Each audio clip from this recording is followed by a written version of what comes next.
Hey, this is John Leon Guerrero. Our guest today is Jordan Harbinger. Jordan's moving the needle on this planet by helping however many people are responsible for 5 million plus downloads on iTunes every month connect with the top performers in every field.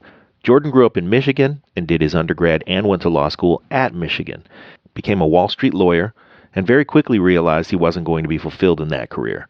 He eventually started a podcast which was centered around curating best practices to achieve personally and professionally. That business was a success, and he grew it and its constituency until he and his partners separated. The long and the short of it is that a year ago he left it behind, and not without some very serious trepidation and a mountain of uncertainty, started the Jordan Harbinger Show. It was a big leap, but along with his wife Jen and producer Jason DeFilippo, they took it. And as it turns out, he was the charm. Listeners in droves, including myself, ditched the old show and followed Jordan to the new one, which in its first year won Apple's Best of 2018 in the category of personal development. You should listen to it. It's the Jordan Harbinger Show.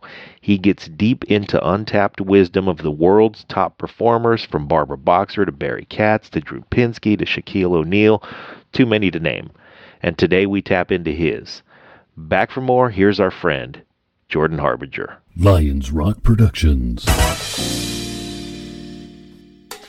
This is Jay Moore. This is Greg Proops. This is Jordan Harbinger. This is Dexter from the Offspring. This is Nathan East. Sebastian Younger. This is Rick Marotta. This is Stuart Copeland. This is Mick Gillette. This is Andy Summers. Hey, this is Skunk Baxter. This is Gabby Reece. This is Rob Bell. Hey, this is John Leon Guerrero. Hey, and this is Pete A. Turner. This is Jordan Harbinger, and you're listening to the Break It Down Show.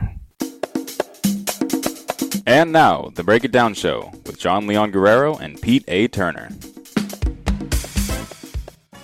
We are at the lovely abode of Jordan and Jen Harbinger, and we are joining you just following the 1-year anniversary of the Jordan Harbinger Show. That's right. Which is cool because the last time we were here was almost precisely 1 year ago.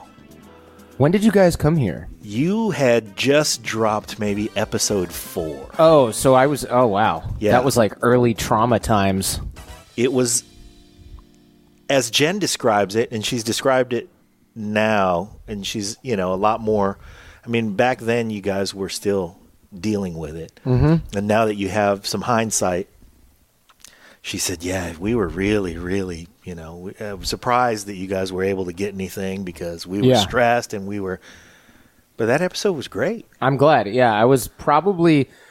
What's weird about traumatizing events is that you get so worn down by them, by dealing with them, that sometimes you cannot... The thing about traumatizing events is sometimes you get so far down... Your energy levels can get so worn down by dealing with the event that this weirdly authentic, raw, unfiltered version of yourself comes out, and it can be really interesting. So, like, when you guys were here, I remember it a little. I don't remember what I said, obviously, but I remember being like, these guys are cool, these guys are my friends, I'm not, like, in the zone where I gotta be, like, fronting. Yeah. Yeah, you were loose. Yeah.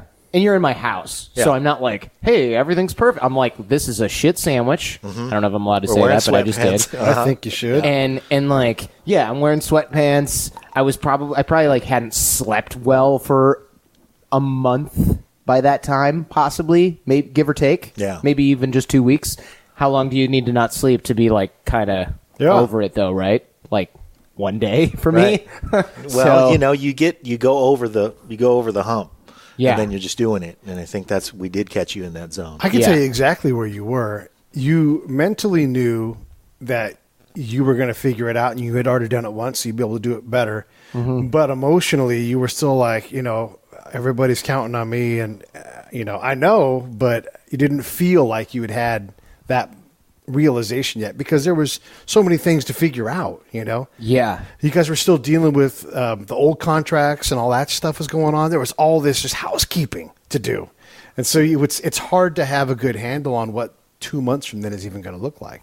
Yeah, that kind of nails it. Yeah, and it's not just it's a little bit of an understatement, right? Because you think, oh, what's it going to look like in 2 months? But your options aren't like, let's say you have a big project at work. Oh, what's this going to look like in 2 months? Are we going to come in on time? Am I going to get yelled at by the boss?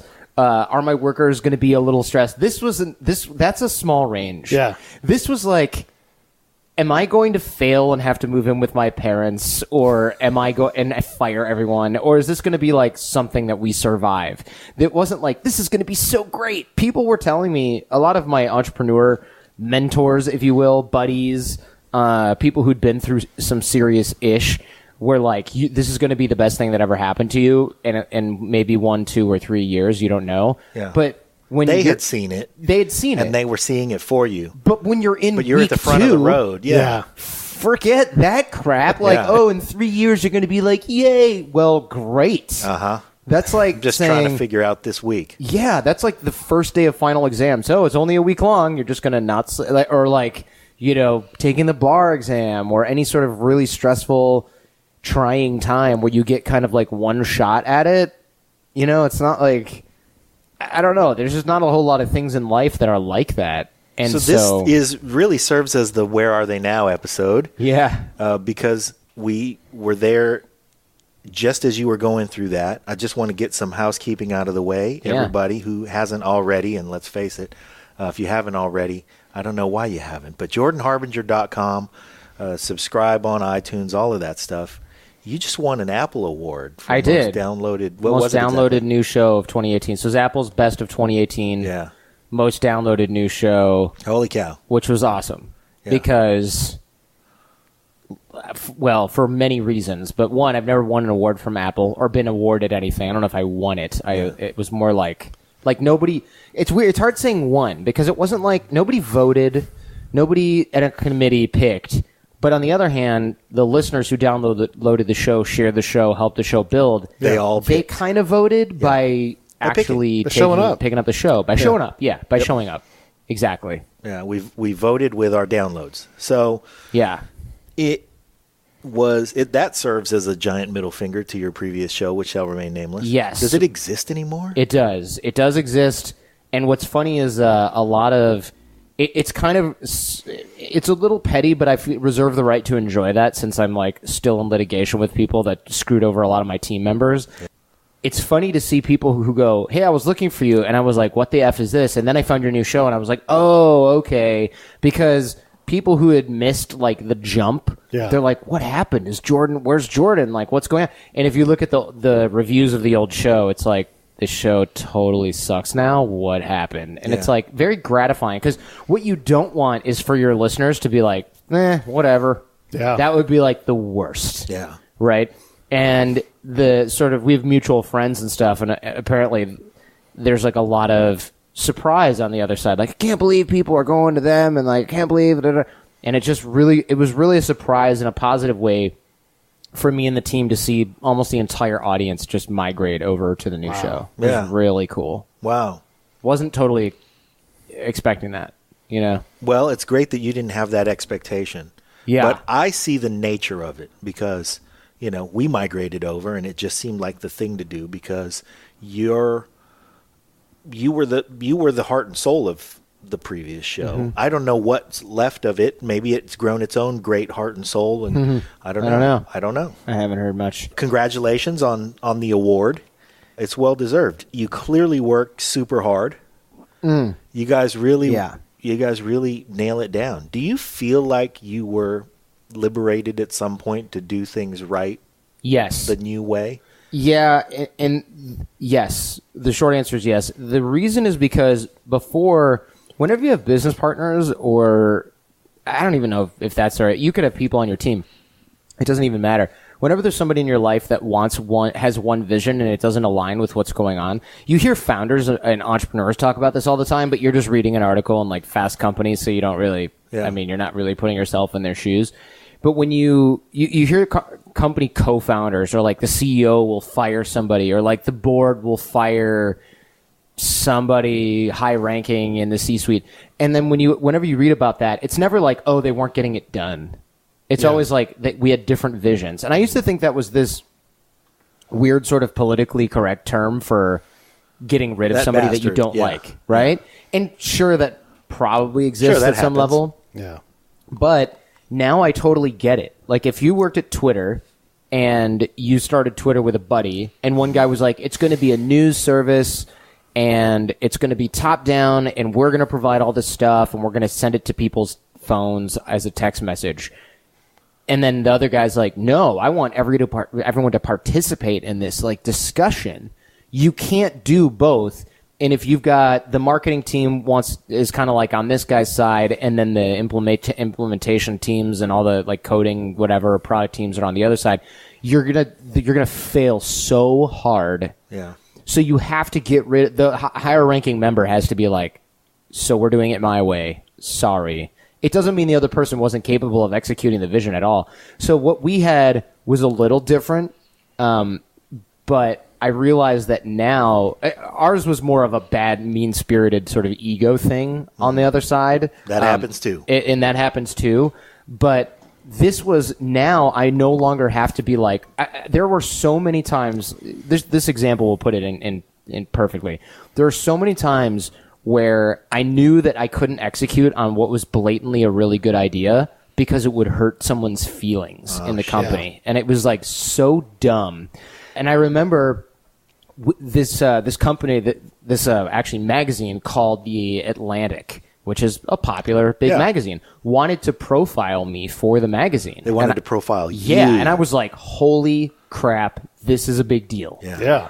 So I told my business partners, because Atlantic wanted to come to the office in LA and see what we did and profile me and everything. And I was like, hey, I've got these partners. And they were like, we're really only interested in you. You're the face of the company. And I said, fine. So I told my business partners, and they were like, cool, we just want to have a call with her about some questions. And I was like, cool. And they were like, you don't have to be on the call. And I was like, pretty sure I should be on the call. And they did some like tricky stuff in the email where all I know is that there was an email thread that I wasn't on, and then Atlantic spiked the whole piece. Wow. And I was like, what happened? And I reached out to the Atlantic, and she was like, oh, yeah, I just don't think it's going to be like a fit for what we're looking for and all that. And then she just kind of ghosted me, and I was like, what is happening? So I asked my business partners, and they were like, oh, yeah, I don't know. We just never heard back. And I thought, you're strangely not upset about this really big opportunity for press getting spiked. What's going on? Never found out. But I found out later that basically they kind of were like, we're the real thing that's going on in the company. You need to profile us. And then she was like, you guys are a bunch of losers. I'm out. Because they were fighting for the limelight. And it's like, guys, who cares? You can smell that. You can sniff that out a mile away. And it was just BS. It was like, guys, even though in their defense, they're right. We're a team in large part. Who cares who gets the glory, guys? Come on. Yeah, this is a huge opportunity to be publicized by a magazine that's trusted by a lot of people. Oh, my gosh. And it would have been a piece of press that would have lasted decades. Sure. And here we go. We didn't get it because, the other guy wanted to be in the limelight. I want to have his picture in there. I mean, it was like that one thing after another. So the reason I was able to grow the Jordan Harbinger Show so much bigger than the previous show was because there wasn't that fight over this stuff. And I thought, they'll be able to do this stuff too because they won't have me in the picture, and obviously our egos were clashing supposedly. Yeah. Now they're freaking fighting with each other over this crap. Right. Yeah, it's ridiculous. Yeah, we had a guy on the show. He's an entrepreneur down here. His name's Chris Duggan. John and I have done a lot of different things for him. But he talked about when you have it figured out, there's a pulling. Like, there's nothing you can do about it. So you have your Twitter example. It's like, we want it to be A, we want it to be B, but really it's somewhere in between, and you don't have any control because the crowd goes towards what they like about the platform. And you have to have the surrender of ego in effort to make the machine work, where it's like, we've got 15 million people gathered in between A and B. How do we adapt to this? And again, who cares about who gets the spread in Atlantic? It's like all of our stock shares go up when there's a 10-page spread, you know? I get it. Like, the counter argument to what I'm saying now is, easy for you to say, Jordan. You're the one who was going to get featured in this magazine, so you can say who cares. But I think when you look at it, and I'm not into sports at all, but when you look at like football teams, how many guys on the Patriots, for example, love them or hate them, are in the press being like, me? Zero. None. And they know because they're sitting on 6 Super Bowl rings, I believe. Yeah. Right. And there's a thing called the Patriot Way. And when the guys are loyal to the Belichick, and again, love them or hate them, but they have a system, and they say, come here, get with the system. And if you get with the system, we have a formula that allows us to win. And guys buy into that, and that's why it works. As soon as they get a quarterback who decides that it's all about him, and let's face it, Tom Brady is he's arguably the greatest. He's got the most rings. He's a guy who himself has surrendered to the system. Yeah. Years ago, he surrendered to the system. And even now, he could stand up and say, me, all he wants. Mm-hmm. He still doesn't because he's bought in. But are you glad that you got a shot to build what you built the first time? Because now it's got your name on it. Yeah. And now you get to launch into it with, I know where the pitfalls are. I know where a bunch of the speed bumps are. Mm-hmm. Yeah. My wife's all like, but all this money and stuff, like they owe you. And it's funny because she's right, and a lot of people are saying that, especially my attorney. But like for me personally, I don't care as much about that because I look at that opportunity and I think, well, that was necessary for me to come up how it was. I wasted a lot of time trying to please the other guys in the company by like giving them what they wanted. And I realized a larger truth about sort of like life in general, probably, which is that other people's insecurities will always bring you down if you allow them to. Other people's issues, all that stuff. You have to really protect your mind from other people's garbage. And I'm not what you'd consider a people pleaser, but of course nobody wants to work in a company that has like all kinds of internal strife. Yeah. And if you think it's within your power to sort of calm that, you will. However, at the point at which you are subduing your own ambition, or I should say at the point at which you're subduing the success of the company because you're subduing your own ambition in order to make other people feel good about, let's say, slacking off, not working, or not being talented, or not having their stuff together, then that's a different story. So, like, let me take that a step further, because I'm sure there are some listeners out there who are experiencing that, but there are probably some experiencing the situation where it's not even.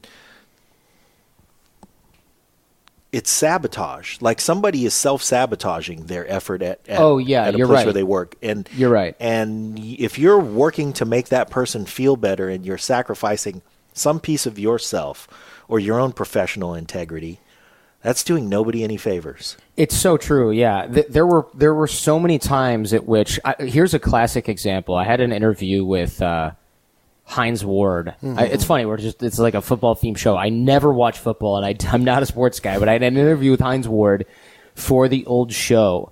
And I remember one of the guys that I used to work with was like this diehard Steelers fan. And I thought, I'm going to call him and a couple days before, tell him that I got this interview, allow him to sort of Skype in, join the interview, everything. He goes, oh my God, this is amazing. Thanks for the opportunity. Look, I'm going to join for like the first 15 minutes of the show. I want to talk about these few things, but this is your thing. I'm not going to step on your toes. And I was like, you're welcome to join me for the whole show. He goes, no.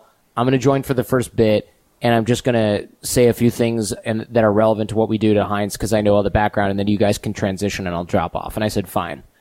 So the day of, it's like 10 a.m. or something like that. The dude shows up wasted. Oh, no. Just beyond wasted. Oh, man. And I was like, hey, dude, are you okay? And he's like, yeah, I stayed up till like 8 a.m. And I was like, you didn't stay up till 8 a.m. You're still awake. Yeah. Like, you are yeah, not. It's 8:15. Yeah. You are not, you are not in shape for this. And he's like, it's fine. And he started to get really belligerent. And I was like, okay, well, I'm going to like see if he can fake his way through it. And I'll edit out what needs to get edited out. So we went through and did it.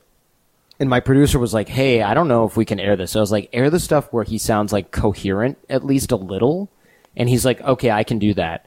And we had a ton of listener feedback that was like, and I re-listened to it and I was like, it's sort of passable. I had a ton of listener feedback that was like, what was that? Yeah. Who was that? And what was that? And I was like, oh crap, we did not fool anyone. Yeah. And people who knew us all personally were like, oh man, so-and-so, I won't mention his name. They're like, so-and-so, his substance abuse stuff is acting up again. And I was like, yeah. Wow. Big time. I mean, this is like a Tuesday. This is not a Saturday morning, had a bender. This is like a weekday, early in the week, still just totally messed up. And I just thought, like, this is not a guy who can, and he had to go teach a full day of class. It wasn't like he could do this and go back to sleep. He had to teach a full day of class. And I thought, how do I work with this schmo? Like, wow. who does that? Yeah. And like, it was just not just inexcusable, but it was just a metaphor for like, okay, how much of this crap am I going to put up with? Like, do I have to support your addiction, your mania, BS, whatever you want to call it, egomaniac baloney? I'm trying not to swear on your show, so I'm tripping over myself. But like your egomaniac swear bullshit. away, man. Yeah, Let loose. And so like, how much of that do I have to put up with? Because if this were my own family, I would be like intervention. But since it's my business partners, which by the way were my livelihood that I worked with every day, why am I tolerating that? I wouldn't tolerate that from my own brother. Wow. Right? If I had one. And so I just thought that was so weird. And then that was one of the bigger wake-up calls. And my producer, Jason, was like, when can we just be away from these losers? Like, they don't care. Yeah. If they care, they're sabotaging. And you're right. There were people that those guys were sabotaging the business, but I was also sabotaging myself in a way because I was putting up with this stuff and being like, oh, well. And I remember thought processes like, man, we could do a book and we could go on a big book tour and da-da-da-da. And if we got this, the advance would be this much and we could budget it. And then I went, nah, there's no point. I'd have to share it with these guys. And then if I had to share it with them, they're going to spend the money on going to Thailand and getting a bunch of booze and partying. And I'm going to have to take the rest of this money and then put the whole book tour in there. I'm going to have to do the tour alone because I can't bring these guys in public because they don't know how to act. So I was just like, nah. So I literally turned down a huge opportunity from a major company. And I remember it was so big that I had to talk to a lawyer and say, can I turn this down, or is this a breach of a fiduciary duty to turn this thing down? Sure. And the lawyer was like, no, you're within your rights to do this in this certain way. Wow. I had to literally seek legal counsel to see if I could turn down a huge-ass opportunity because I knew that those guys would literally just fuck the whole thing up, and it wasn't worth my time to do it. Give me a minute. Yeah. Thanks, Pete. Yeah. I've never felt like I had to turn anything down because fucking Pete. So there. Somebody struck a nerve. I appreciate that you say that because it really kind of brings some things into focus, and I hope it does for everybody. I think that's really the heart of your analysis is the heart of your success for those of us who listen to your show has to do with the fact that you're willing to analyze all of those things for our benefit.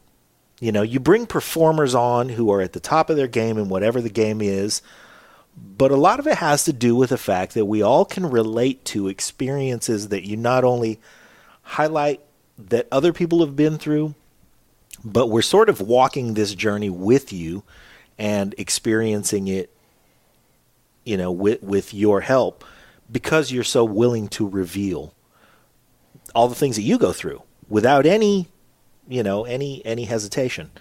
That has everything, I think, to do with the fact that you have such a loyal listenership and that it continues to grow. So I think one of the things that when Pete and I were thinking, what do we want to talk to Jordan about?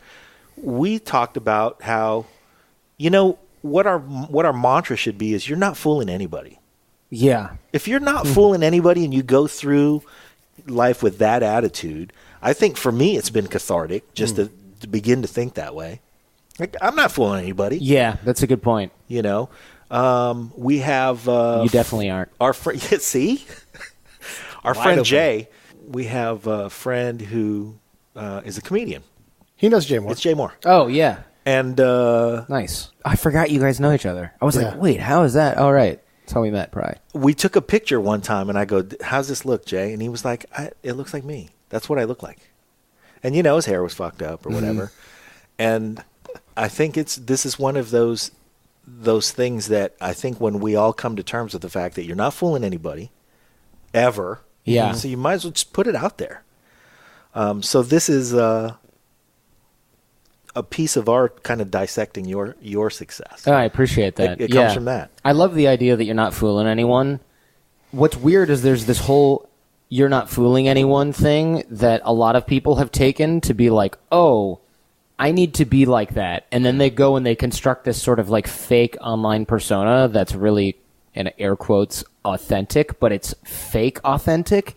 So then they kind of try too hard to be real, authentic. And it's like, oh yeah, look at my corny dance moves. Oh, this is me being lame. And it's like, this is all super constructed. Right. You constructing this as being lame. Yeah. And again, you are fooling no one. But what's weird is I think a lot of those people have some short-term success. There's a lot of motivational speakers especially that really do a lot of this.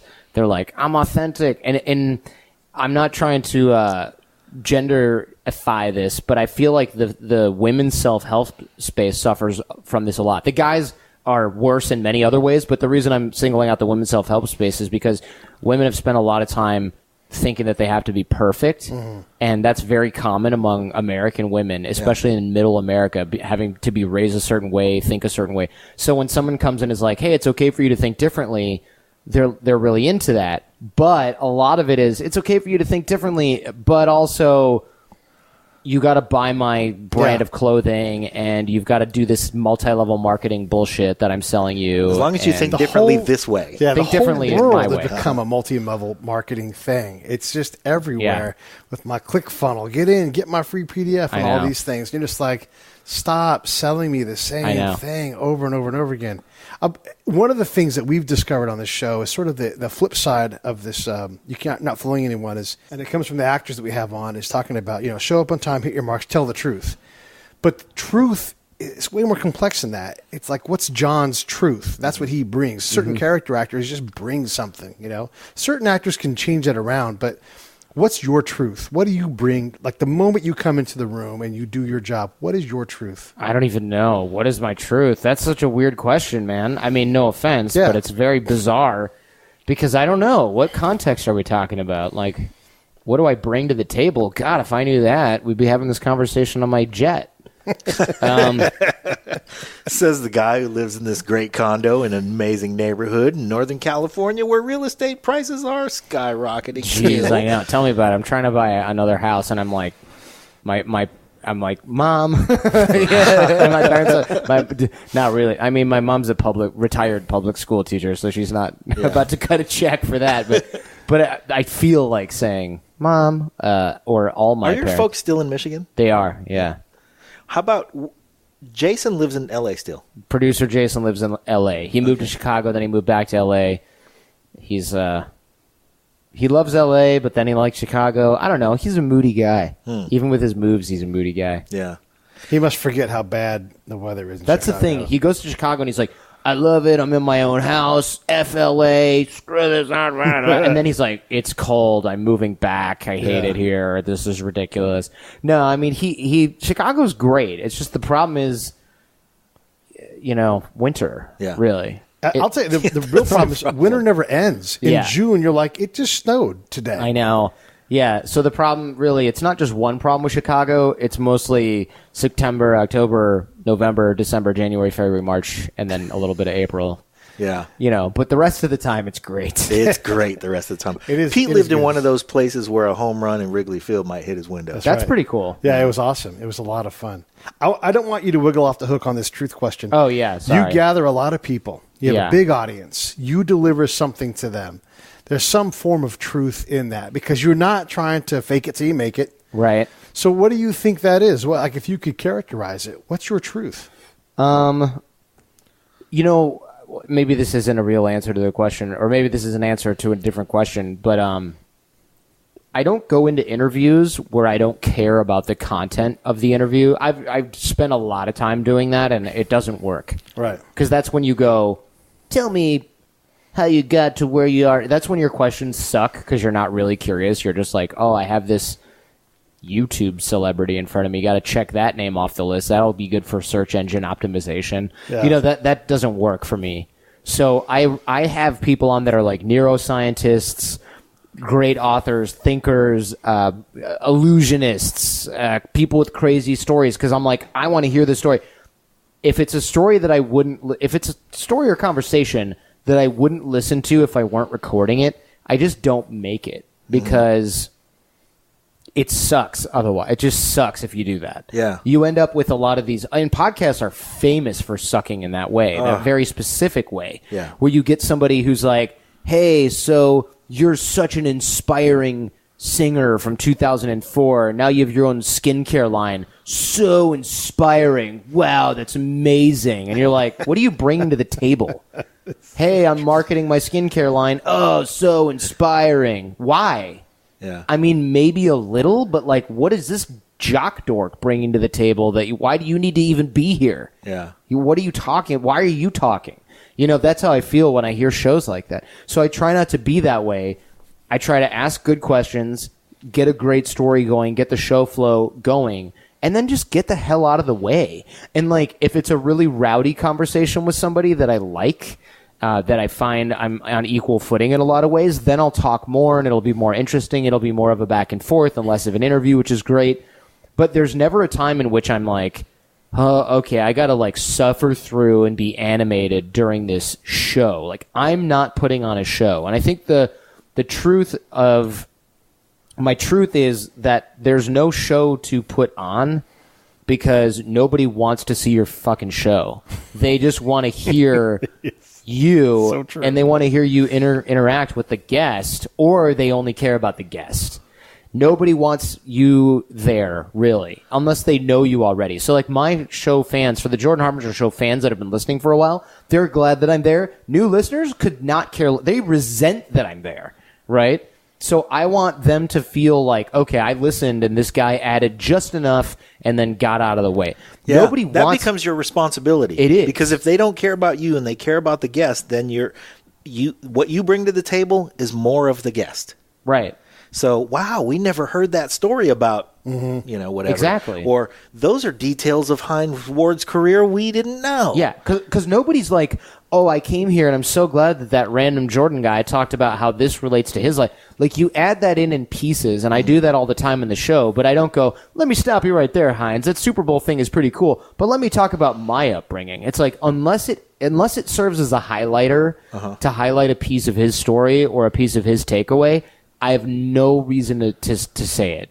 And I used to do that in old episodes of the show, like from 10 plus years ago, whatever, of the old show. I'd get comments like, hey, it was cool that you had that guy on, but why are you talking about now you flew first class to Las Vegas? Like, we don't care. And I'm like, I used to get angry, and then I realized that's actually really good feedback. You don't care. And I'm glad that you told me you don't care, because you shouldn't care. Why am I saying that? And so I started to think about why I was saying the things that I was saying, and I realized there's a huge percentage of crap that I was saying on my show years and years ago that was designed to, like, get people to like me, get people to think that I was cool or, like, worthy of being in the room. Yeah. And that just rubs people the wrong way, because the people that already think you're worthy of being in the room are kind of like, ooh, this is not a good look. Why are you trying to constantly qualify yourself as being as deserving, as being worthy, as being worthy? And the people that don't think you're worthy, they're not going to be convinced by you in that moment. So you just seem like this try-hard asshole. Yep. And so I just started. That's what I do. So I just started. I'm all guilty over here. I started like leaving that stuff out, and people. And then I thought, oh, I'm not talking that much, and it's like, that's okay. Larry King told me, he goes, "You're there every week.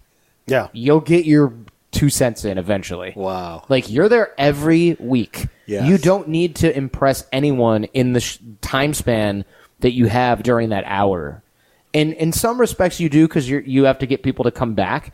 The way you get people to come back is you do such a damn good job with that one that they go, oh, what else has this guy got? Yeah. Who else is on this show? Right. Not by, like, wow, that guy's so cool. I want to get his PDF. I want your mini download course. his free PDF. Yeah, like, that's what these marketers are trying to do. They're trying to be like, oh, I'm here with all these cool people. Look how cool I am. I have a big Instagram. Check out my Twitter. Oh, yeah, by the way, I'm on YouTube. Also, I've got a free course that can teach you how to make money online. Go fuck yourself. Your audience sucks when you do that, by the way. I've talked with a lot of these guys that are marketers that have these shows, and their show basically exists as to create a personal brand for them so they can sell stuff. Their show stinks, and their audience is a bunch of really young, dumb people that are looking for shortcuts. Yeah. And the second those people outgrow you, they bounce. They leave you in the dust. So we've had sometimes, somebody will make a comment and it'll be not a very flattering comment. I end up being friends with that guy. Because it's one thing to be, okay, everybody, don't load up this show with mean-spirited shit. I want to be friends with Gerald, so I'm going to send a bunch of shitty comments. No, it's not that. But if there's something that has some value and it's candid, I want to be friends with that guy. Like, okay, that hurts my feelings a little bit. Yeah. They probably needed to be hurt right then. Let's go in on this. And I enjoy that kind of feedback because that's growth shit. Yeah. It is. You know what? The internet does that, though. Like, I have a weekly segment on, don't mean to brag, no, I have a weekly segment on Adam Carolla, and his audience is bigger and tougher because it's a comedy audience, so it's like, you know. But people will, there were several times in the past couple months where people would write in and be like, Harbinger's freaking lame. And I'd be like, oh, what don't you like about it? And I'd go back and forth with them. And some people were just like toddlers. They just needed a hug or whatever. But then other people were like, oh, I didn't expect you to respond to this. So Yes. I guess I just wasn't expecting like personal growth advice in the middle of this Corolla segment. And before that you were there, I don't know if you heard, they were talking about this other thing and it got me all riled up. And then they dropped the topic and then you came on. I guess I'm not really mad at you. And I was like, oh, okay. But then, other people, like I said, were sort of toddlerish. But then other people were like, hey, this segment actually would belong in a different part of the show. And I was like, oh, we should loop Adam's producer in on this because maybe there's something to that. Right. But I thought that was really funny because you'll get this nasty feedback. Some of it you can discard because it's just garbage from garbage trolls on the internet. Yeah. But on the other hand, you'll get feedback from somebody and you'll be like, wow, that was unduly harsh. And then they feel like... often they'll feel really crappy that they phrased it that way because they're like, oh crap, I totally never thought you would see that. Yeah. So the truth is this 10% kernel. Yep. And the other 90% was me showing off on Twitter because... Yeah, because I had internet anonymity on my Right. side. And then oh shit, there's Jordan. Right. Jesus, wait a minute. Pretty What was much. it? No, I didn't mean that. So Pretty much. You know what I also... I found online, I thought this is like an interesting phenomenon, speaking of authenticity and stuff. I remember one guy said, this segment is the worst. Screw this guy. And I was like, oh, what's wrong? Why don't you like it? And he's like, whatever, bro. I'm just being real. And I was like, oh, interesting. Because I bet you wouldn't be this real if we were sitting in the same room. Mm-hmm. Because you're not being real. You're actually just super insecure. And so you're sort of mouthing off. And then he's like, whatever, snowflake. And I thought like, and I was laughing because I thought like, oh, I bet this is one of those like involuntary celibate guys, like all these. Right. So I started wondering like, what makes a person who would talk to someone like this online? Because we've all been rude online, but this is like next level for no reason. And I so I looked at his Twitter feed and I got this little tiny glimpse into this sort of very pathetic life. And it was like a lot of him tweeting at celebrity women and being like, you're really pretty, you're gorgeous, like just one after the other. And I thought, ooh, this is like really kind of sad. Like I went from being like kind of annoyed to just feeling really bad for this person. And then I realized that a lot of people online, somehow Twitter especially, but online in general is like this place where people just act out all this crap. Because during the day, they feel like they can't be real. Mm-hmm. So they feel like they're being real online, but really they're just having a freaking temper tantrum. Yeah. And so I thought about the concept of like realness. And usually whenever we think we're being real, we're being kind of the opposite of real. It's usually like a justification for either being rude or for this faux authenticity crap we were talking about before. Because it's so hard to actually be real, it's like a skill now. Like, how do you take the person that you are with your friends and family and then be that person online? It's like impossible. It's so hard. I'm literally spending the next several years, and I've spent several years before this, working with like coaches on everything so that I can bring my quote-unquote real self from my personal life into the show, because it's actually really, really hard. Yeah. But when I'm at dinner with my friends and they're all cracking up and I feel like I'm quote-unquote on fire, I want that on the show. Right. but it's really hard. It is. And so whenever someone's like, I'm just being real, I'm like, oh, I'm jealous. How do I do that? And then I realize, oh, you don't even know what real is. You're not being real at all. You're being a Meanwhile, child. you're sincerely trying to figure it out. It's so hard, though. It's really, I'm trying to figure it out. And I'm not saying I have it figured out, but here was, I think, one of the steps that I took was I started hitting the love button on Facebook for everything that I love. And it meant, like, I've maybe made people feel insecure because if somebody does something that I think is great, I love it. I love it. And it's like, dude, that's a dude. Did you know really you hit the love button on that dude? Yeah, I love that dude. I love him. Feeling emasculated. And so that's one of the things that I just thought, here's my first foray into you're not fooling anybody. I'm just going to love everybody I love. You know, and that's the easier part. Do you guys drink, by the way? I have some Armenian brandy. Sure. I drink now. I'll take mine in a dirty glass. I'm going to drink the rest of this water and then just have it in here. Oh, okay, cool. Do you want ice, Pete? However you recommend it. I've not had it, so if you think it needs a rock or two, that's fine. I mean, it's sort of whatever. Actually, I'll let you smell it, and then you can decide what you think. Just throw 2 rocks in there. I'll be fine. 2 rocks in Yep. there? So, yeah, this is really good stuff, actually. I mean, it seems like really good stuff. I don't Smells good. really know.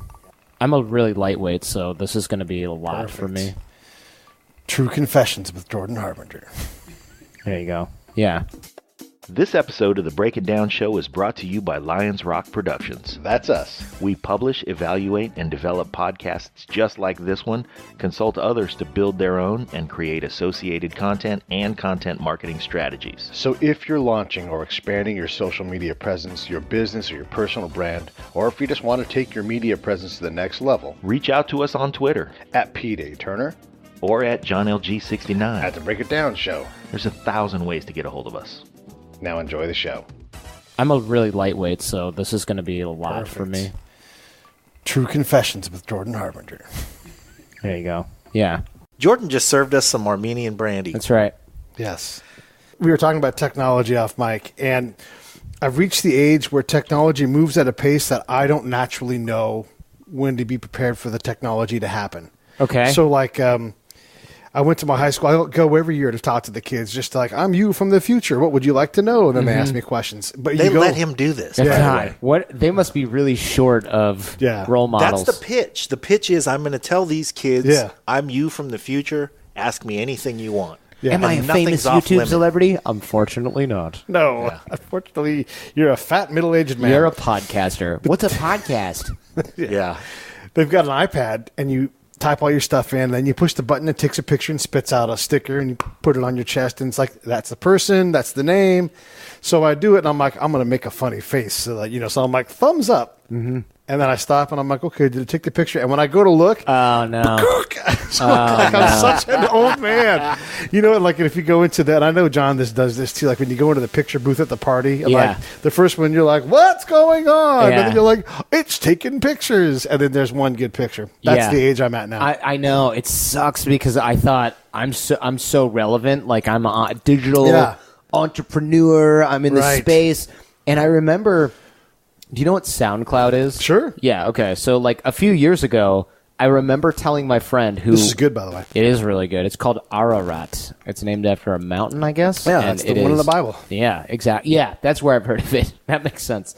And it's delicious. Yeah, holy shit, this is delicious. It's really good. Yeah, it's given to me by these Armenian guys. It came in a leather case, and I'm just like, okay, when your brandy comes in a leather case, you're legit. Or Armenian, because Armenians tend to come in a leather case. That's right. So, Yeah. So I remember SoundCloud came out, and I never wanted to use it for anything. And my buddy, who was like employee number 30 at Facebook, and now runs this company called Sumo and AppSumo, Noah Kagan. I go, I don't get it, and he goes, I get it. It's like people who want to upload audio but don't want the video. And I was like, why not just put a video with the audio? And they're like, well, some people just have audio up there and there's no video. And I'm like, just put a static image over it. And he's like, yeah, but that's not quite the same thing because then, da-da-da, and I'm like, you just have the audio. And I remember going, I don't get it. Who doesn't get SoundCloud now? It's so obvious what it does and what it's for and who it's for. And I'm a podcaster. It's not like I'm not familiar with needing a place to host audio. Yeah. And so, of course, if you're a musician, you throw your mix up there. Yeah. You throw your vocal track only up there so other people can remix. Like, it's so fucking obvious now. And I don't know why I didn't get it. It makes me feel dumb. But now I'm like, okay, train yourself, Jordan. Next time you see a tech opportunity, wrap your mind around this.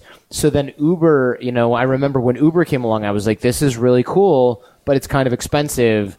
If only, I remember having this thought, if only we could do this and just make it really cheap, and if they added all the taxis in here too. And so a friend of mine made this app called Taxi Magic or something along those lines, and it was like Uber, but you could call a taxi with it. And then, of course, Uber created the ability for you to call like tons of different types of cars and ... The entire world changed, and it became one of the most valuable companies around. And my buddy who created this, or this acquaintance who created this Taxi Magic app, he just went out of business. Like, he never got traction because he never thought, because the cab companies resisted this tooth and nail. They weren't on board, really. Right. So when Uber was like, well, screw you guys, we're just going to let people use their private cars. Duh. Like, it's so obvious now that was the solution. And I thought, had I been 5 years younger when I first saw that taxi app, which came way before Uber, I would have been like, hey, do it this way. But it's all like timing and hindsight. But I remember thinking back then, hey, it'd be really cool if you could just have like regular people drive you around. You live here in the Silicon Valley, and I've talked to a lot of entrepreneurs, and I'm often struck, one, by the youth and inexperience of the people who claim to have this body of knowledge. I know how hard I've worked just to be dumb, and it's like, how much of this... You're really good at being dumb. Shit Pete would say. If we had a segment of the show where we just went back through our catalog and just get clips shit of that stuff. Pete would say. Well, let me just, and I'll press pause. I'll come back to the thing. But when you said you've had an illusionist on the show, I thought, has anyone ever been an illusionist? Like, they just specify in alluding to things. But yeah. Anyhow, but some of these entrepreneurs, I swear, like, for whatever reason, they catch lightning in a bottle, and that makes them a quote unquote entrepreneur. And then they just take shots at things, and they're just successful often enough that they get to keep doing that. Yeah. And they're 28, and they've been through 7 companies. And you're like, but they become Steph Curry. Like, your job is to shoot from 38 feet. So we're just going to keep passing you the rock because you nailed that one. So we're just going to no one asks them how many times they miss. But eventually they get good enough that they keep nailing it. Yeah. Yeah. I was just talking about this today with somebody. It's actually... so much, and this is a Silicon Valley guy, like a hacker guy. It is so much easier to make money when you already have a bunch of money. Yeah. Because, and Jason Calacanis, who's a early investor in, I want to say, like Twitter and Uber and Facebook, I think. I can't remember now all the stuff he's done. He was on my show. He's got a couple bucks. Yeah, he was on my show. It was like episode 100. Yeah, I think he's worth like well over, I don't know, 200, 300, some $1 million. Yeah. But he'll take like, I don't know, 20 quote unquote bets a year. Right. At maybe $100,000 each. But the thing is, one bet pays off and you get a 42x or more return. You're good. Yeah, you can afford to miss the shots. Yeah. And look, think about it. If you get a 20x return and you have a 1 in 25, that's 5% success rate. Yeah. And 20x is a low return for somebody who's an angel investor early stage. And 5% is a pretty low but probably realistic success rate. You're going to break even but have founder stock in something crazy. Massive unicorn at least once a year. Yeah. That's insane. So imagine that you're getting a huge return, which is more likely, at a similar or slightly lower rate. You are going to be loaded. You're doing massive. You just have to be prepared to lose a bunch of money early on. And if you have $200 million and you need like 5 of it to live nicely, you're fine. You can spend millions and lose almost all of it. Farting into the wind. Yeah, and then you hit Uber and you're like, sweet. Yeah, I'm good. Yeah, because you just made $300 million off of that or whatever. Right? Or more, right? As an early stage investor. And then, so yeah, you take your $500 million from Facebook and you say, I'm going to lose $100 million over the next 10 years betting on stuff and expect to lose it. And then you accidentally make like $300 million more. That it's really, really easy when you start angel investing to make more money. The thing is, you're going to absolutely lose a ton of it also. Yeah. So, but people who don't to have budget that the ton. people who don't have that money don't have the risk tolerance. I can't spend anywhere near that because I'll be homeless, right? Right. And I can spend little tiny bits and I can get a good return on some of that after a while, but then it's kind of like, okay. You know, and often you don't have access to the stuff that's going to give you a really good return. Right. Like if you're looking at something like Facebook, the next app, right, Snapchat or something like that, a Facebook type of unicorn company, they're not going to let you in the door. Right. Because you're not bringing enough cash or connections. That's why they go with venture capitalists. But an angel investor, they have to bring something else. They have to bring something else to the table, usually connections or usually a bunch of early stage capital. So you can't really dabble at a level that's going to be commensurate with your tolerance of risk at a level like you or I. So only the really rich guys get a chance to play in that pool, and then they get to make a lot of money. And it's not unfair anyway. That's how it works. Yeah, that's how it works. To some degree, it's rigged for them to win that way, but that's how the system is because they've got cash that they can invest, and there are ideas out there that need to be invested in. What I was going to say with that, too, with all of that, because that's exactly right, is when they look to make this bet, and then you go and you look at an early stage startup company, and like, yeah, we're going to stock the bar, and people can get hammered right here at work. You're like, I, as an investor, I'd be like, I want none of that. Yeah. Like, you guys already have this bro culture and everything else, but they're not worried about that because that's part of the bet, right? Whatever these things are, like, work these guys as hard as they want, give them a dream, feed them here, let them wear blankets to work. Who cares? As long as they're out. Do your dry cleaning. Stay at your desk. Right, stay here. But it makes sense, right? I was thinking about this the other day. I was in New York last week. I was at Sirius XM satellite radio, and in the same building there is White and Case. It's a law firm. It's a really nice white shoe law firm, like Wall Street level, baller status, and internet multinational firm. And I saw people going out to get lunch and coming back in, and I was like, how inefficient is it that thousands of people in the middle of this giant skyscraper, among other skyscrapers, have to leave, go downstairs, wait for the elevator, wait in line for some food, walk around. They're on a break. Yeah. Screw that shit. No. Here in Silicon Valley, that is overrated. Hell no. You go to LinkedIn, and it's like food truck, barbecue this, sushi thing there, 7 types of cuisine in 4 different cafeterias alone across the campus. I don't want you going and getting in your car. I want you to take your 45-minute, hour-long lunch break with your colleagues, talking about stuff, working on team stuff, possibly talking about work, likely having lunch at your desk 3 to 4 days a week anyway. Yeah. I don't want you schmoing around Palo Alto or frickin' San Jose, California. Worth me bringing in burritos. Absolutely. In the economy of scale, they're not paying very much for that food. No. There's no way. Yes, it's a few $1,000,000 a year. The amount of productivity they get, though, in the company by not having people go out to lunch, I guarantee you is... there's no way they'd ever show the math on this. There's a reason so many of them do it. It's not a perk. They're buying your time for cheaper. Right. And you just don't know it. And you know what? It's fine because people there love it. Because they're like, bring your friends in. Because of course the objection is, well, sometimes I want to go out to lunch with my friends. Fine, bring them in here. We'd love to feed your friends for free. We'll give them burritos too. Who are your friends? What are you guys doing? Yeah. Then it becomes we'll give you burritos. This is a recruiting stop. Absolutely, it's a recruiting stop. You don't think if anything ever goes wrong with what I'm doing. Tell your friends we have poke bowls on Tuesday. Tell your friends we have, and then it becomes a... I'll tell you right now, when I went to LinkedIn, everybody was cool that I met. I saw the gym. They have a trainer that's there all day.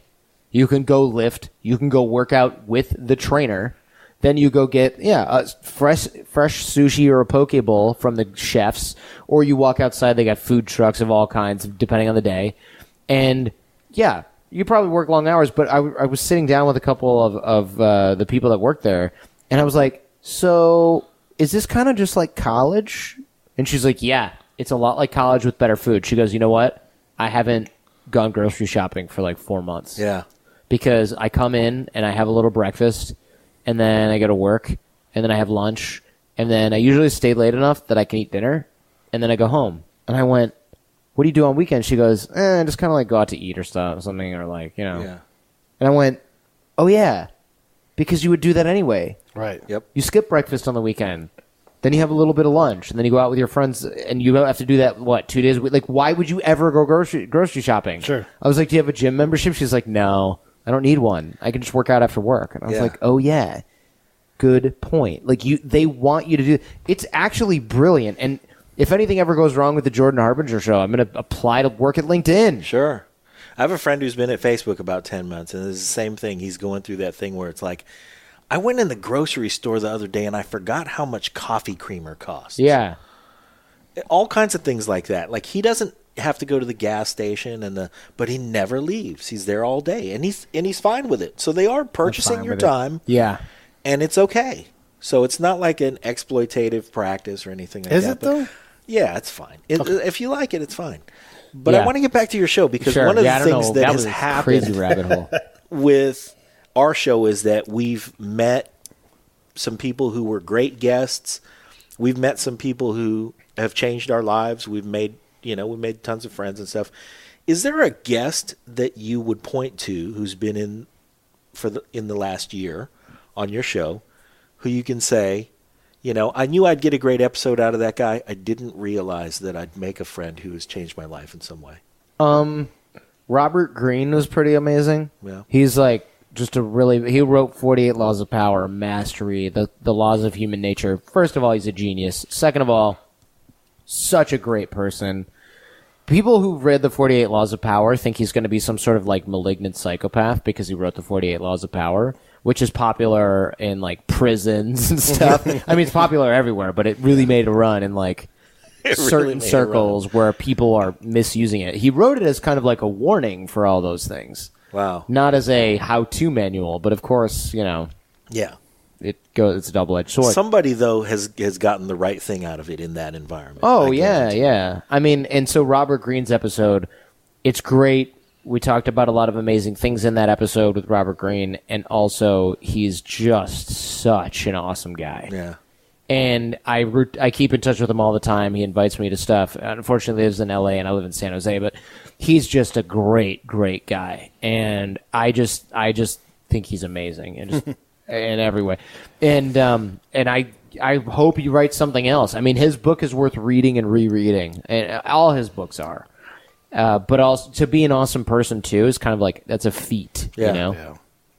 Because you can almost be kind of a dick if you've got like multiple classic amazing books.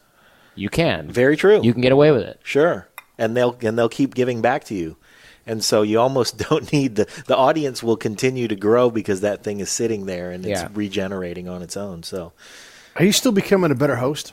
Oh my God, yeah. This year, one of the most common pieces of feedback is can't put my finger on it, but this show is much better than the last one. And at first I thought people were like just being nice. But when you get hundreds of those, there's people, if they were just being nice, would say different things. Yeah. They wouldn't all say the same thing. And so, yeah. And also when I was in New York, I went to Philadelphia, took some on-camera training courses to do better videos for the show. I've got a voice teacher that teaches me how to manage my voice. I take like improv classes so that I can nail different types of comedic timing on the show. Not that I don't make a lot of jokes, as you guys know, but when I do, I want to do them well and not just be like, ugh. well, it's not just for the jokes, though. No, it's not really jokes. It's the timing. It's timing in general, yeah. And I'm thinking about looking at. I don't even know how else to put this. I'm trying to take like, I guess they're storytelling workshops, but it's not really like Once Upon a Time. It's more like here's narrative and flow, and I read books from guys like Stephen Pressfield where they talk about how to construct things that are compelling. It has nothing to do with what I do, but it does in a way. It does, absolutely. I'm doing it's storytelling. no different than learning Kung Fu. It's like you're not going to be a Shaolin monk. you're just learning to use your body. You're learning to flex your flexibility is growing. You're doing things that allow for spatial reasoning in your interactions with people, and you learn things you didn't mean to learn. So just about the betterment of the craft of telling a story on your podcast when you have somebody on who has a story. You're extracting a story. Exactly. So I take lots of different, I mean, even at the gym, I'm like, okay, I need to pay attention to this because this is my stand up for a long time muscle, or this is my sit down and be comfortable muscle, or this is my like look better on camera set of muscles. And those things are important, you know, and it's weird because people don't think like telling people that you run a podcast but you train like an athlete, they're just going to like laugh at your in your face. That does sound pretty funny. It is, and it's ridiculous. But at the same time, it's kind of like, okay, I can either go, I don't need a storytelling workshop, it's just a podcast, or I can get better at that one element and get 1% better during that 3-month period. Yeah. And just keep doing that for like 20, 30 years. Whose podcasting and or hosting and or interviewing prowess are you really paying attention to right now? Good question. Guy Raz is good at interviewing. He is not that entertaining. He does a show called How I Built This. He's not that entertaining, but he's really good at asking questions, getting great stories out of people. That said, also I've heard that he will do like 6-hour recording sessions, and he's got like a 45-minute show. So that's kind of a different animal. Yeah. That doesn't mean he's not good. It just means I'm very relieved to hear that what I'm hearing is not a 45-minute recording or a 50-minute recording cut down to 40 minutes. Yeah. Because otherwise I'm like, dang. Because it's really dense. Yeah. Okay. But he does a really good job with the production. His producer is obviously really good too. But he's really good. I like this guy, Tom Bilyeu, with Impact Theory. He does a good show. I don't love all of like the health stuff. I wish there was more like debunking of stuff on there. But again, who am I to tell somebody like, hey, you should do this other thing that I'm more interested in? Like, it's ridiculous. But he's a good interviewer. He's got good energy. That's Tom Bilyeu from Impact Theory. I like James Altucher as well. He's got a very different style, but he thinks really differently. So, and I like that about him. So I don't go I'm like, glad you I want said to that be this guy. because I can't figure out what I like about him so much. James Altucher? Yeah. What it is he's not pretentious. Yeah. So there's that. That has a lot to do with it, yeah. That has a lot to do with it. But he's also not like, I'm so not pretentious, I'm going to be the not pretentious guy. Like, that's very easy to fall into. He doesn't really do that. Well, the whole thing about him living out of a suitcase like he did. He no longer does that, but yeah. He no longer does it, but when he did it, it was like, I'm doing this, you know, or I've done this thing. Oh, wow, that's such a great adventurous thing to do. What an amazing... Yeah, it was a pain in the ass. Yeah. Because he could have been like... That's the thing is, like, he does things to try them, but then he doesn't do things to try them and then talk about them all fucking day like a hipster. Yeah. Right? He's trying... Because he's like, it's really convenient for me right now, and it's interesting. But he is really exploring some adventurous thing about it, but it's for him. Yeah, it's for him. It's not so he can go like, my newest book is how to live out of a duffel bag for 8 months. Like, I hate when people do that. I get it, but it does drive me nuts because it makes me think that everything they do is so that they can document the thing that they do so that they can be an influencer. James is not doing that. Yeah. He's like likable in a quirky way because he's not a pretentious guy, and that's what people relate to. And he thinks about things really deeply. He doesn't just go, oh, I'm going to do this because no one else is doing it, and I'm going to be contrarian. He's like, this doesn't make any sense to me. And when I had lunch with him last week, and he's a remarkably deep thinker. A lot of people think he's just going to be contrarian. Sometimes he's contrarian because he's thinking about something and it doesn't make sense to him. Yeah. But he's not contrarian just to be like, I'm contrarian blogger guy. Yeah. You know, he's not picking up that identity because it like sells well. And I like that about him a lot, actually. And I think that's what people are picking up. Guy like Tom Bilyeu with Impact Theory, what they're picking up is this is a guy who built $1 billion brand. Now he's doing something else. He's really, really intense. And that's, but in a good way, not like in this weird, unapproachable way. He's really intense. Everything he does, it probably works like, 15 hours a day, 5 days a week. But he's great and he's likable. And that's great. And Guy Raz is just like a really well polished sort of question asker. So I pay attention to those guys. But frankly, like other guys, the people that I hire to help me are guys you never heard of, some guys you have heard of. Like I recently paid like $8,000 to do like 2 hours with a CNN broadcaster who teaches at Columbia School of Journalism. And I said, can I audit your class at Columbia? And he's like, let me see. And basically the administration was like, hell no. Which I thought was interesting because, I mean, look, I'm not like a kid trying to get free classes. Yeah. Right. Like I've got like if you say, hey, this guy has 5 million monthly downloads and he wants to, and he does a show and you guys are all in my class praying that one day you get a shot at something like that, can That's you join our legit. class? Like, I would like to think I would add more to the class than I would take by Sure. sitting in the back of the fucking room, and they just would not allow it. Wow. And I just, whatever, they got rules. Yeah. I also understand that those rules are there so that homeless people don't just camp out at Columbia journalism classes. I'd like to think there's a way to slip in there, Yeah. especially if the professor's cool with it, but apparently it's like a whole big thing. So, anyway, I hire people like that because I'm like, I need you to listen to my show and critique it. And you can hire people to critique your stuff all you want, but unless it's somebody who's got 30 years of broadcasting experience, it's debatable what value you're going to get out of that. Yeah. It really is. I've been talking about it a lot, but it's just so impactful. I've been really digesting a lot of Dan Rather's interviews. And he's a master. And the thing is, it's one thing that he disappears and you do an interview and he's not there at all.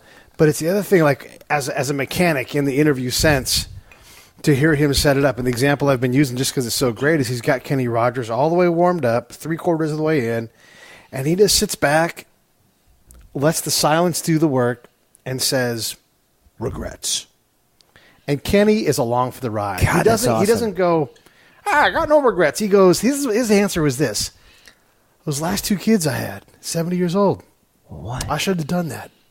No. Can you imagine?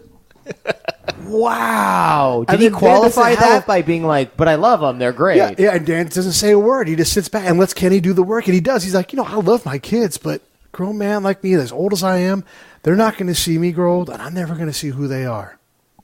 Wow.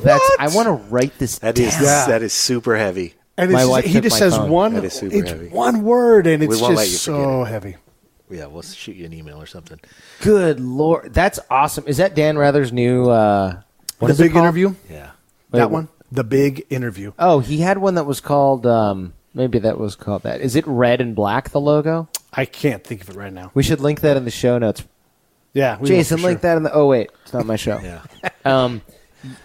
Dan Rather was like my childhood hero, and when this is funny. So my mom, I used to see him on TV all the time, and then they would show like clips of his past career where he'd be in like Vietnam or whatever. And then I remember, I think it was like Gulf War. I saw him and I was like, damn, that's cool. He's there. He doesn't have to sit in a trench and fight. Yeah. But he gets to like walk around and ask people what's going on. Like, this is the fucking coolest thing I've ever seen. And you know what? My mom saw that spark in me, and she goes, oh shit. She goes, oh my God. She goes, you know what? Honey, you don't want to do that. Those people, they barely make any money. And I went, oh no. And I was like, I don't even care. And she's like, no. It's a really bad way to make a living. And I was like, okay. Now I'm like, wait a minute, Dan Rather's rich as hell. Yeah. Come on. She just didn't want you to go to war. She didn't want me to go to war something. zones and do stupid stuff and get killed. She didn't care. She's like, those guys get their butt shot off. But now I confronted her about it when I was like 35. Yeah. I was like, wait a minute. And she's like, did I say that? Yeah, I was probably just worried about you. And she's like, little did I know it wouldn't have helped much because I've driven That's my parents. adorable, Mrs. Harbinger. Yeah, right? But like, she was just not having it. Because she saw me light up when I would see Dan Rather, and I was like, I want to do that. He's talking to the president. He's talking to the general. He's out here in the trenches. Like, this is the coolest job ever. She just saw that and went, oh, crap. But I love the idea that, oh, it's a tough way to make a living. I'm sure Dan Rather's on his like 80-foot yacht being like, it's a tough way to make a living, kid. Yeah, right. Well, You know, like, he no got- way. I'll screw that story up, so I'm not even going to go down that road. But, he hasn't had it totally easy, and he sort of got pushed out. But anyway. Oh, I know. that's a shame. That way that his career a shame essentially for all of us. a shame for everybody involved. Yeah, and I got to read up on that. I've got his book because I am so curious about his take, but I also hope in the book that it's not one of those, I made a mistake and I ended my career poorly. Anyway, now I have 3 dogs. Because, when you write your bio, you don't want to dwell on, like, the shitty part. Yeah. In a lot of bios, they make that mistake. Yeah. You read the bio and they, like, allude to something and they never, like, really go and lean into it. It lean sucks. into it. Because guess what? You're not fooling anybody. I know. I saw Larry King, who's a great dude and a friend of mine, is his book. He kind of like talks about how one of his marriages ended. Let's just acknowledge that Larry King's fucking masterful too. Yeah. How his marriage ended. Oh yeah, and like, but then he's like, I made a mistake and I wasn't able to recover, and the marriage never recovered. And I was like, oh man, I know you don't want to say I cheated on my wife or whatever it was, but you really have to. Yep. Yeah. And look, I get that maybe he wants to keep his personal life separate, but especially when the mistake or the issue affects your career, like in Dan Rather's book, like, are there 3 straight up chapters dedicated to this whole Bush thing? Or is it like, and then this whole thing happened and I regret it and I sincerely apologize. Anyway, now I have 3 dogs and I like fishing. Like, I'm just praying. It's weird. I haven't read the book yet because I'm afraid that I'm going to be disappointed in how it, you know the feeling? Like, you ever not watch a movie because you're like, I'm worried it's going to suck and then I'll hate Spider-Man. What's worse is you bought it. And you have I have it. I've had it for like a just year. Like, okay, almost. Or 2 years, however long it's been out. Yeah. Like, I couldn't wait to get my hands on it, and then I downloaded it like 5 seconds after I bought it, and it's just sitting there. This is my promise to you. Not that you asked me to make any promises, but my promise to myself through Jordan Harbinger is that if I ever have the opportunity to write that book, whatever it is I'm leaning in, it's going to be like chapter 10. For 3 years, I spent $41 million on whores and cocaine. And then, we'll explore that for however long. I hope so, too. At some point, I want. Anyway, but yeah, we need to lean into all of those things. Because you can only, like, there's a cap on how much cocaine you can do before it kills you. Right. So if you cap that at like 5 million. Yeah, like you could, because you're buying it for your friends and stuff. Like, you have like crazy parties. That still leaves $36 million for whores. All right, I like this math. Yeah, that's good math. I also want to say I have to apologize because I killed Lee, I killed Julio, and these are all the guys I bought cocaine for. Sorry, guys. Yeah. Well, you bought good stuff, or it had fentanyl in it. Right. That's a scary thing that's going on. It's really scary. Hey, so as we kind of button up because we're hit. Oh, you don't want to go down the fentanyl rabbit hole? We can go wherever. Oh, you don't want to talk about fentanyl? I'm respecting your time. No, and I'm I'm just kidding. saying we're rounding third base here as far as the arrangement we made. The rails got freaking I know ripped off this thing. I feel really good about that though. My son Nico's 21 years old, and recently that's cool. He told me, "Dad, I'm going to Maui." And I said, "Sweet, when are you doing that?" And he said, "January 13th." I said, "How long are you staying?" He said, "I'm never coming home. I bought a one-way ticket." No. Yeah. What? And I said, "Okay, let's embrace this experience, please. What are you going to do?" And he said, "I don't know." Oh, he doesn't have like a job waiting for him? He had nothing. He left on January 13th. Oh, yeah. He had no job waiting for him. Okay. He had no connections, place to live. Yeah. So he just showed up with no place to live. I know one person who lives on Maui, and I gave him his phone number, but I knew he wasn't going to call him. My wife knows one person who lives on Maui, and we knew he wasn't going to call her either. And they both were like, "I can get him some work. I can get him a roommate, whatever." No. It's like that's if you're like homeless and you just got beat up and robbed and you're in the hospital and they're like, "Who should we call to pick you up?" You're like, "Oh yeah, yeah, we got a person." But otherwise, right? No. And he went there completely. I mean, he could have made an arrangement or something, but he didn't. He went there with a duffel bag and a backpack, and he showed up on Maui and went like, "Okay, here we go." Why Maui? Just like the weather and the surfer sort of thing? Yeah, maybe. But loves pineapple. He doesn't. Yeah, he doesn't surf really often. Like gave him a surfing lesson once when he was 10 or whatever. We went to Okay, Ventura so Beach. he's not like He's not a surfer dude. Gotcha. He's not any of those things that would, Does he look like you? Because if so, he looks kind of Hawaiian. He Yeah, blends in. he's my wife is white, so he's taller than me, but he's brown enough that he's not completely like. He's not Gotcha. a sore So he thumb. doesn't look like a homeless tourist. He just looks like a local. Yeah, sort of. Yeah. So yeah, he's got things going for him, but he just decided that I know was you're the from experience that he wanted to. Not being racist. Yeah, I appreciate that you remember that. Guam is not the same thing as Hawaii. However, it's not. Are you? It's all Polynesian. Yeah, but we all love each other. Like we're all, You like better. my That's island like brethren. that's like the whole thing. With Yeah, the love down exactly. there. But yeah, so he found. But what he wanted was the experience of I'm going somewhere where I know nothing and nobody, and I'm going to make it happen. I mean, I can get behind that. Yeah. So, as a quick update, he found a place to live. It's shitty. I'll tell you all about it. It's great story. He's found some work, also shitty, but great But that's story, like and I'll the tell you all about it. point, Yeah, right? that is the point. Yeah. Exactly.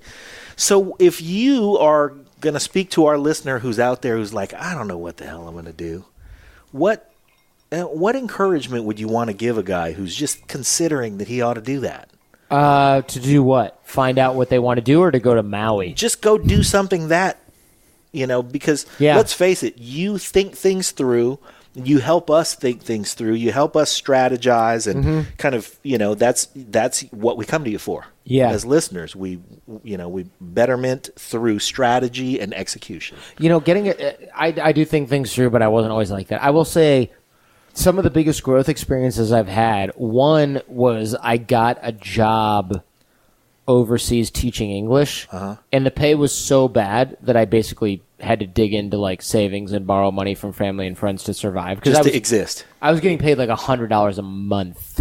Wow. So you can't Yeah. do shit on that. I was in Serbia, not Siberia, but Serbia is former Yugoslavia. But it was the capital city. Like there were meals I had that were easily, it's cheaper than America, but I still had $20 dinners with friends. Yeah. And you're making can't $100 live, a month. Yeah, no, my rent in the lowest rent I could find was 4 times that amount of money, probably, right? So, and that was a great spot, like, and everything, but I still lived with a family in their basement. Like, it was cool for me, but it wasn't like I want to live here forever. Yeah. So, yeah, I highly recommend going off on your own. If you have no savings and no safety net, like, that's not necessary. But I highly recommend that young people go off and do something. You don't have to do that thing, though, where, like, no one knows where you are and, like, you're completely unprepared. I get the temptation of that. It sounds romantic. You don't have to do that shit. You can go online, search for a job, get something, build your resume up at home so that you're somewhat qualified to do it, like take the right tests or like, whatever you need to do. You can learn the language basics, and then you can show up and do your function. job and function. Yeah, there's no reason to like show up and not know anything and then like da-da-da. I get that you kind of want to prove yourself. Yeah. You can totally start proving yourself before you leave home. You can. Learn the language a little bit, take some lessons on Skype. Like, you have a smartphone, right? Use that to, like, study vocabulary. Get a job before you go out there. There's no reason to be knocking on doors in some foreign country. There's just not. You can prepare. It's still... this is the modern age where you should be working on yourself. You don't have to immediately go into out of the frying pan into the fire to do that. You can work your way up. If you're finding that you're working your way up because you're too chicken to pull the trigger, that's one thing. But if you're like, hey, I'm done with college in 6 months, I don't have a job, I'd like to go abroad, start working on your stuff now. Like, don't wait and then be like, I'm leaving now and I have no money. Like, that's just dumb, and it's not going to contribute to your development. It'll only contribute to your stress level, and if you don't believe, potentially your absolute failure. So the problem, you're right. Here's the problem: a lot of people are like, "No, you don't get it. I want to like start from scratch." And what you should be worrying about are the actual contingencies upon which you might have to come home. And one of those, you're like, I'm never coming. No, whatever. That's bullshit. You might come home if you get sick and you can't pay your hospital bill. Yeah. You might get sent home by the embassy. Like, you might not have an actual choice. You know, they might be like, get the fuck out of here. Yeah. And the embassy's like, we'll fly your ass home. You should have money to do that. You should have money to set up in a place that is, you don't have to live in a great neighborhood. Yeah, you want to live in the hood. Fine, cool. You still need to find a place to live. What will contribute to your failure is if all your friends get sick of you because you're a freaking freeloader. Yeah. Like, you should be prepared to succeed there. And part of that is doing a little bit of prep work beforehand. So you're right. A lot of people think, I'm going to show up and it's going to be awesome and all that. No, you should prepare beforehand. It doesn't mean never go because you're spending 3 years mastering the nuances of literary Japanese. But what it does mean, you know what I mean? Like, but what it does mean is you can say some basic stuff. You have a dictionary, you know how to use it. You can order some food, get a place to You've stay. got a job as an English teacher, which is, by the way, going to totally suck. Yeah. You know, in Japan, especially. You know how to order stuff. You know how to get around. Like, that stuff is table stakes. Showing up unprepared is not brave. It's not going to contribute to your development. It's going to contribute to your failure, like you said. And it's unnecessary. And trust me, I have tried these things. Yeah. I have tried showing up abjectly unprepared. All I did was waste time in country, like lamenting and like struggling when I could have been thriving the whole time. And there's a benefit. And people go, I don't want to thrive the whole time. I want to struggle. No, you want to get really good at the language. You want to develop really strong relationships.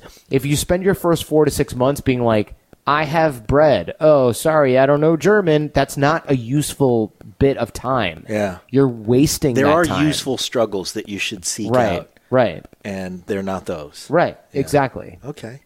Great advice. Yes. Once again, pragmatic advice. I thought I had a stumper for you, and No you way. lined it up nicely. How's he doing right now? Is he? He's doing great. He yeah? found a place to live the second day he was there. Okay, that's fortunate. He's What do you working do for the at like first one of the day? health food bar. He got an Airbnb. Oh, okay, Yeah. good. So he didn't like sleep outside And he didn't get mugged. No. And that was my thing was you can sleep outside, but like he's got a wallet and an iPhone. Yeah, and, you don't know want what to do It's that not, anywhere Yeah, so in America. he probably. needed some shelter, and he found some pretty quickly, and he socked away some money before he got there. So he did want the experience of I just showed up and I didn't have anything lined up. I get that. Except I had a little money in my pocket. I've been there. Yeah, I've been there. I get it, but that's what I'm saying is that's massively overrated. Yeah. Like have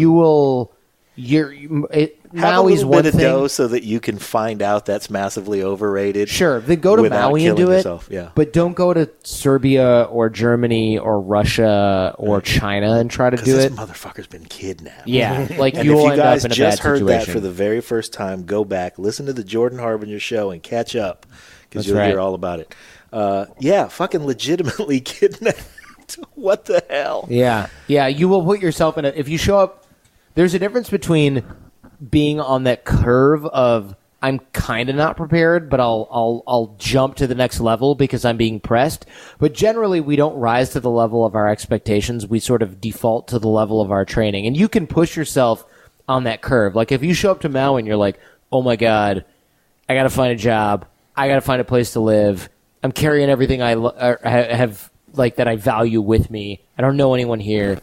This is going to be crazy. That's one thing. Yeah. But if you show up to China and you're like, I don't know Chinese. I'm living in the ghetto and it's really dangerous. I have don't- these valuables, and I I don't have- know who's dangerous Right. around here. I have Yeah. all these valuables and I can't tell who's got a friend who's going to trick me. And I don't have a place to live. I'm going to sleep outside tonight. And it's January. I'm going to freeze to death. Like that's not like on the learning curve. That's just like, oh crap, you just came completely ready. Like you just walked into the boxing ring and you're like, I can box, and Mike Tyson is like, oh, you think so? I'm gonna bite your ear off and then punch you.